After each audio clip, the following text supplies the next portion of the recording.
Hello అండి, నమస్తే. ఇప్పుడు మాట్లాడే టాపిక్ వచ్చేసి ఈరోజు Hindustan times leaders summit, Hindustan times 100 years celebrate చేసుకుంటున్న ఈ క్రమంలో ఢిల్లీలో ఒక ఈవెంట్ని కండక్ట్ చేస్తారు, హిందుస్థాన్ టైమ్స్ లీడర్ సమ్మిట్ అనేసి.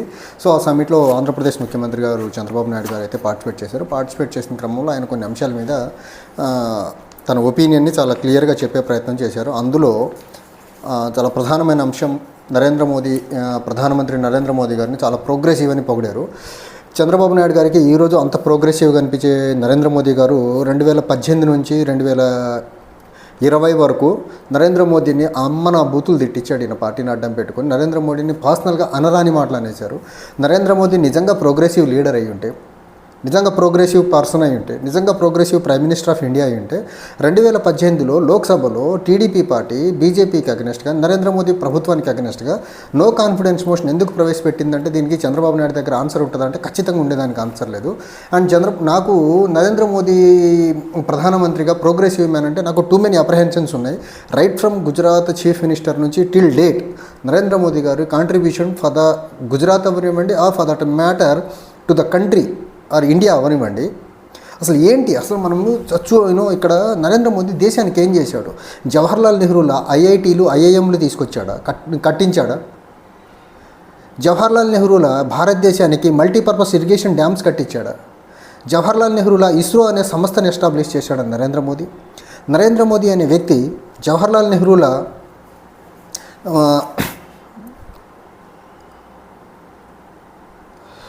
పిఎస్యూస్ ఏమన్నా కట్టించాడా? పబ్లిక్ సెక్టర్ అండర్టేకింగ్స్ ఉన్న పిఎస్యూస్ అన్ని ప్రైవేట్ వాళ్ళకి అమ్మే పని తప్ప. In which way Narendra Modi progressive ఇలాంటివి ఏమైనా చేశాడా? పాపులేషన్ పాలసీలు ఏమైనా తీసుకొచ్చాడా? దేశాన్ని ఉపయోగపడే పాలసీలు తీసుకొచ్చాడా? లేకపోతే ఇందిరాగాంధీ గారి లెక్క గ్రీన్ రివల్యూషన్ ఏమైనా తీసుకొచ్చాడా? లేకపోతే ఇందిరాగాంధీ గారి లెక్క ఈస్ట్ పాకిస్తాన్ని వెస్ట్ పాకిస్తాన్ని 2 దేశాలుగా విడబట్టి బంగ్లాదేశ్ లాంటి కంట్రీని ఏమైనా చేయగలిగారా? లేకపోతే పోనీ బీజేపీ ప్రధానమంత్రిగా ఉన్నటువంటి వాజ్పేయి గారిలా ఈయన ఏమన్నా కనీసం కార్గిల్ లాంటి చిన్నపాటి యుద్ధాన్ని ఏమైనా గెలిచే ప్రయత్నం చేశాడా? అసలు నరేంద్ర మోదీ ఏ అంశంలో ప్రోగ్రెసివ్ అనిపించాడో చంద్రబాబు నాయుడు గారికి ఈరోజు నాకు అర్థం కావట్లా. ఇది ప్రోగ్రెసివ్ నరేంద్ర మోదీ అయితే 2018లో మీరు ఎందుకు విడిపోయారు? విడిపోయిన తర్వాత అసలు ఆంధ్రప్రదేశ్ అభివృద్ధికి సహకరించట్లేదని తిట్టకుండా ఎందుకు తిట్టారు? దట్టు పర్సనల్గా తిట్టారు. ఎందుకు తిట్టాల్సిన అవసరం వచ్చింది?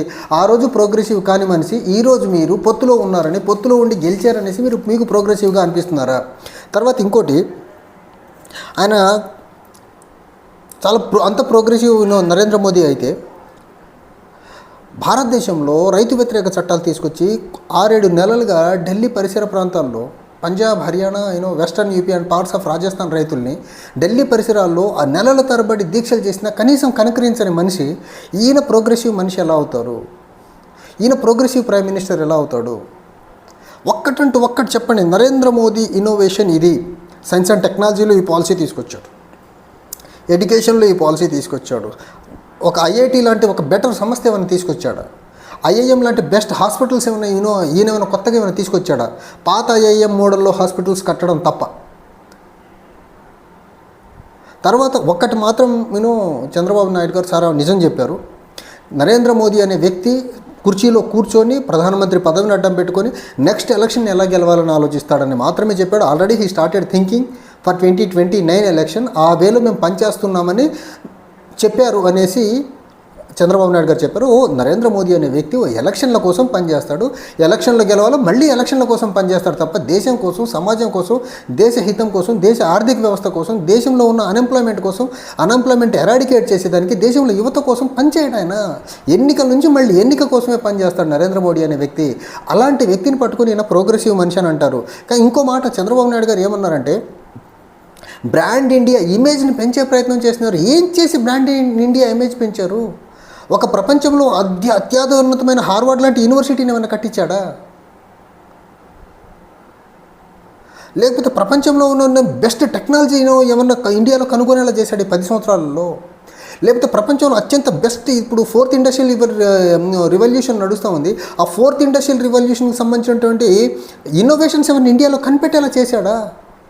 యువతని జెండాలు పట్టుకొని హిందుత్వం మీద రోడ్ల మీద తిప్పేలా చేసిన ఈయన, ఎంప్లాయ్మెంట్ క్రియేట్ చేయకుండా పకోడాలు అమ్ముకునేలా చేసిన ఈయన, యువతకి ఉద్యోగాలు ఇవ్వలేక ర్యాపిడోలు ఊబర్లు నడుపుకునేలా చేసిన ఈయనకు ప్రోగ్రెసివ్లా కనిపించాడంట. చూడండి ఎంత దారుణం ఇది. ఇంకో మాట అంటాడు, demographic dividend because of Modi అంట. అసలు మోడీకి డెమోగ్రఫిక్ డివిడెంట్కి ఏమన్నా సంబంధం ఉందా? పాపులేషన్ కంట్రోల్ సరిగ్గా లేక నార్త్ ఇండియన్ స్టేట్లో పాపులేషన్ గ్రోత్ ఎక్స్ప్లోజివ్ మేనర్లో ఉండటం వల్ల, జనాభా విచ్చలవిడిగా పెరిగిపోవడం వల్ల జరిగిన దాన్ని బేస్ చేసుకొని ఇది మోదీ వల్ల పాపులేషన్ డెమోగ్రఫిక్ డివిడెంట్ అంటారు. And economy Indian economy globally 5th పొజిషన్లో ఉందంటే నరేంద్ర మోడీ వల్ల డైరెక్ట్గా 192 కంట్రీస్ నుంచి 5th పొజిషన్కి వచ్చిందా? రాలేదు కదా. అది ప్రోగ్రెసివ్గా గవర్నమెంట్స్ 1951 నుంచి సక్సెసివ్ గవర్నమెంట్స్ యొక్క ఎఫర్ట్స్ వల్ల ఈరోజు ఈ పొజిషన్లో ఉన్నాం మనం. ఇదేదో నరేంద్ర మోదీ వచ్చిన తర్వాతనే ఎకానమీ 5th ప్లేస్కి వస్తున్నప్పుడు, నరేంద్ర మోడీ వచ్చినానికి ఆల్రెడీ 6th or 7th ప్లేస్లో 5th ప్లేస్లో ఉంది ఇండియన్ ఎకానమీ 2014లో. మరి నరేంద్ర మోదీ అంత ప్రోగ్రెసివ్ అయితే ఇన్ఫ్లేషన్ ఎందుకు కంట్రోల్ చేయలేకపోతున్నారు? నరేంద్ర మోదీ నిజంగా అంత ప్రోగ్రెసివ్ అయితే employment 45 years of highest rate of unemployment, దాన్ని ఎందుకు అడ్రస్ చేయలేకపోతున్నారు? రైతులకి కనీసం మద్దతు ధర ఎందుకు ఇవ్వలేకపోతున్నాడు ప్రోగ్రెసివ్ ప్రైమ్ మినిస్టర్ అయితే? ఎయిర్ ఫేర్స్ దారుణంగా పెరిగిపోయినాయి, రైల్వే ఛార్జీలు పెరిగిపోయినాయి. సామాన్య మానవుడు ఈరోజు ప్రాపర్గా జర్నీ చేసే పరిస్థితిలో లేడు. డీజిల్ పెట్రోల్ కొనుక్కునే పరిస్థితిలో లేరు. నిత్యావసర ధరలు కొనుక్కునే పరిస్థితిలో లేరు. అండ్ గ్లోబల్ హంగర్ ఇండెక్స్లో ఇండియా 125th పొజిషన్లో ఉంది. ఈ అనర్థాలన్నిటికీ కారణం ఆయనే కదా. 2019లో ఆయన ప్రైమ్ మినిస్టర్ అయినప్పుడు 60-70 రూపీస్ ఉండే డీజిల్ ఈరోజు 100 రూపీస్ అమ్ముతుంది కదా. 70 రూపీస్ అరౌండ్ ఉన్న పెట్రోల్ ఈరోజు 100 మార్క్ దాటేసింది కదా. వీటికి కారణం ఎవరు? సామాన్య మానవుడు బతకలేని సిచ్యువేషన్కి తీసుకొచ్చి నరేంద్ర మోదీని పట్టుకొని ఈయన ప్రోగ్రెసివ్ మ్యాన్ అంటాడు, ప్రోగ్రెసివ్ ప్రైమ్ మినిస్టర్ అంటాడు. తర్వాత ఈయన ఇంకా మాట్లాడతా ఈయన జైలు జీవితం గురించి, స్కిల్ డెవలప్మెంట్ కేసులో ఈయన అరెస్ట్ అయినప్పుడు ఆ ఎక్స్పీరియన్స్ ఏంటి అని ఆ రిపోర్టర్ అడిగితే, హోస్ట్ అడిగితే, ఈయన చెప్పే మాట ఏంటంటే 80 దేశాలు నా కోసం నుంచొని ధర్నాలు చేసే, ప్రతిరోజు చేసే. ఎక్కడ చేశాండి నీకోసం 80 రోజులు నిత్యం? ఎక్కడెక్కడో మీ మీ పార్టీ వాళ్ళు ఆర్గనైజ్ చేసుకున్న చిన్న చిన్న ధర్నాలను చూసుకుని 80 దేశాల్లో చేశారని ఊదరగొట్టే ప్రయత్నం ఒకటి చేశాడు. తర్వాత పవన్ కళ్యాణ్ గారు సహచర మంత్రి అనిత గారి మీద మాట్లాడిన దాని మీద రిపోర్టర్ అడిగిన దానికి ఫ్యామిలీలో కూడా డిఫరెన్స్ ఉంటుంది, మా కోరిలేషన్లో కూడా డిఫరెన్స్ ఉంటుంది, but will SIT and we will talk and will sort it out అని చెప్పే ప్రయత్నం ఒకటి చేశాడు. తర్వాత ఈయన ఇంకొకటి సోషల్ మీడియా కంట్రోల్ గురించి ఆంధ్రప్రదేశ్లో మధ్య ఎక్కువగా మాట్లాడుతున్నారని చెప్పే ప్రయత్నం చేశాడు. నిజంగా సోషల్ మీడియాలో ప్రతి ఒక్కడు ఎడిటర్ అయిపోతున్నాడంట, ప్రతి ఒక్కడు రిపోర్టర్ అయిపోతున్నాడంట, ప్రతి ఒక్కడు జర్నలిస్ట్ అయిపోతున్నాడంట. అందరికీ మీ కొడుకుల బ్యాక్ డోర్లో ఫ్యామిలీ వారసత్వంగా రాజకీయాల్లో ఫస్ట్ టైం ఎమ్మెల్యే కాకపోయినా మంత్రి అయ్యేదానికి, ఓడిపోయిన తర్వాత మళ్ళీ సీట్లు ఇచ్చేదానికి అందరికీ మీకు సొంత ఎంటర్ప్రెన్యూర్స్ లేవు కదండి, పొలిటికల్ ఎంటర్ప్రెన్యూర్స్. మీకులో పార్టీ ఉంటే అందరు పాలిటిక్స్లో ఉండేవాళ్ళు. సో మీ కొడుకుకి అయినంత ఈజీగా, లేకపోతే మీరు 1983లో ఎన్టీఆర్ గారి పార్టీకి మీద ఓడిపోయినప్పుడు మళ్ళీ మీకు ఒక మామగారిలో ఆసరా ఇచ్చారు కదా ఎన్టీఆర్ గారు. అలా అందరికీ ప్లాట్ఫామ్స్ లేవు అక్కడ. లేనప్పుడు డిఫరెంట్ పొలిటికల్గా నాలెడ్జ్ ఉన్నోళ్ళు, లేకపోతే వేరే స్ట్రీమ్స్లో ఎక్స్పర్ట్స్ ఉన్నోళ్ళు సోషల్ మీడియాను వాడుకుని వాళ్ళు ఎంపవర్ అయ్యేదానికి ట్రై చేస్తారు. దాంట్లో తప్పేముంది?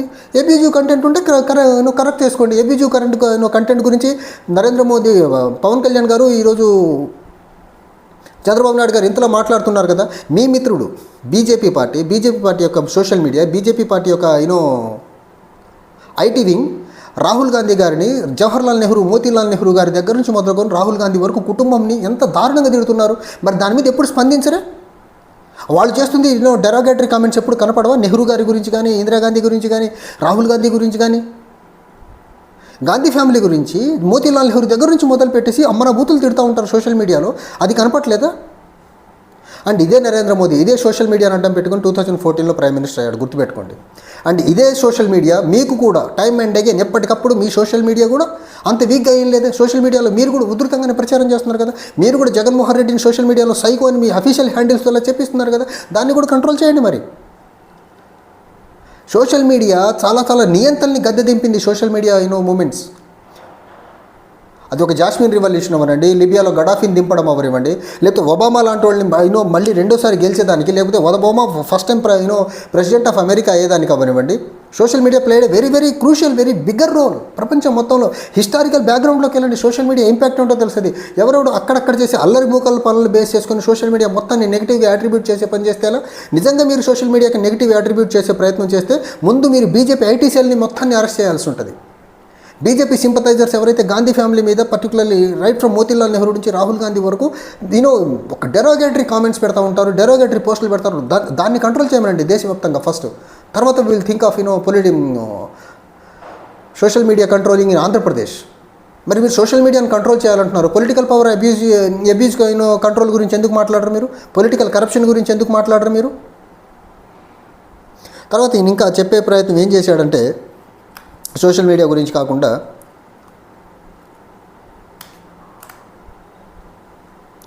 నరేంద్ర మోదీ గారు మా లీడర్, మేము ఆయన్ని ఫాలో అవుతాం. నిజం, ఇప్పుడు మీరు మిత్రపక్షంలో ఉన్నారు కాబట్టి నేను మీకు లీడరు. మీకు గిట్టనప్పుడేమో సాక్షాత్ మోదీ గారి అమ్మగారిని తిట్టిస్తారు. మీరు పొత్తులో ఉన్నారు కాబట్టి మీకు ఆయన లీడర్ అవుతాడు. సో మీకు కన్వీనియంట్గా ఎవరు ఎప్పుడు ఎలా ఉంటే మీరు అలా మాట్లాడుకుంటూ వెళ్తారు. మీరు ఏం మాట్లాడితే అదే కరెక్టు. మీకు ఎవరన్నా అగెనిస్ట్గా మాట్లాడితే వాడి మీద రకరకాల బ్రాండ్లు వేసేసి వాడిని రకరకాలుగా చిత్రీకరించే ప్రయత్నం చేస్తారు. నరేంద్ర మోదీ గారు మీకు లీడరు, ఆయన ఫుట్ స్టెప్లో మీరు నడవండి, ఇబ్బంది లేదు. ప్రోగ్రెసివ్ లీడర్ అని మీకు అనిపిస్తున్నాడు. కానీ దేశంలో ఉన్న 45 సంవత్సరాల్లో హైయెస్ట్ అన్ఎంప్లాయ్మెంట్ ఉంది. దాని గురించి దేశంలో ప్రజలకు ఆయన మీద ఏ అభిప్రాయం ఉండాలో ఆ అభిప్రాయం ఉంది. మీకు సోషల్ మీడియా ఆంధ్రప్రదేశ్లో కంట్రోల్ చేయాలని ఉంది, కంట్రోల్ చేయండి. అలానే పొలిటికల్ పవర్ మిస్యూజ్ బిల్లును కూడా తీసుకురండి, మిస్యూజ్ ప్రివెన్షన్ బిల్ తీసుకురండి. అలాగే పొలిటికల్ కరప్షన్ మిస్యూజ్ బిల్లును తీసుకురండి. అండ్ మీకు నరేంద్ర మోడీ ప్రోగ్రెసివ్ కనిపిస్తే ఇంకొక 50 సంవత్సరాలు ఎంతో పొత్తులో ఉండండి.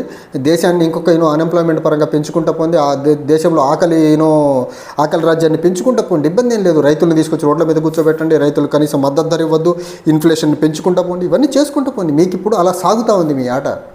కేంద్రంలో ఉన్న అన్ని వ్యవస్థల్ని చేతులు పెట్టుకొని దేశంలో ప్రజాస్వామ్య వ్యవస్థ మొత్తాన్ని నిర్వీర్యం చేసే ప్రయత్నం చేస్తున్నారు.